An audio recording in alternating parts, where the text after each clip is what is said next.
भाई मजबूरी का फायदा उठाना किसे कहते हैं? जो इंडिगो के हालात है ना भाई, इसी को कहते हैं भाई। सरकार ने एक बहुत अच्छा नियम बनाया था कि जितने भी कैबिन क्रू हैं, पायलट्स हैं, सारी एयरलाइंस को बोला था कि तुम्हारा जो स्टाफ है उसका जो टाइम है उसको कम करो, इनको आराम दो, उनको भी आराम मिलेगा और पब्लिक की सेफ्टी भी बढ़ेगी। इन लोगों ने उसको इग्नोर कर दिया। 1 नवंबर को सरकार ने डंडा डाल दिया, अच्छे से टाइट कर दिया। अब जैसे डंडा गया, इन लोग तो ये तो कांप गए, ये तो फाइन वाइन ये वो। अब भाई साहब इनकी सारी फ्लाइट्स कैंसिल, मतलब हजारों में नंबर पहुंच गए भाई। हर दिन 100, 200, 300 फ्लाइट्स कैंसिल हो रही है और आने वाले दिनों में और होंगी। क्यों? क्योंकि इनके पास स्टाफ ही नहीं है। जो गाइडलाइंस है नई वाली, वो बोलती है भाई आप इससे इतने घंटे से ज्यादा फ्लाई ही नहीं कर सकते हो, आपका कैबिन क्रू और पायलट। अब इनके पास लोग ही नहीं है प्लेन उड़ाने के लिए। पब्लिक टिकट बेचे जा रहे हैं और इनके पास कोई है ही नहीं। अब वो कैंसिल हो रही है, पब्लिक परेशान हो रही है और इसका मौके का कौन फायदा उठा रहा है? दूसरी एयरलाइंस।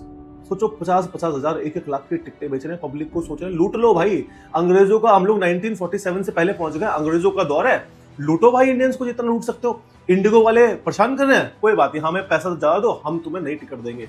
मतलब लूट मची हुई है। राघव चड्ढा ने बहुत पहले एक बात बोली थी कि जितने भी ये एयरलाइंस है, इनका जो प्राइसिंग है ना, ये फिक्स किया जाना चाहिए कि भाई इससे ज्यादा आप चार्ज नहीं कर सकते। ये तो लूट मची हुई है, सरकार कुछ नहीं कर रही है भाई।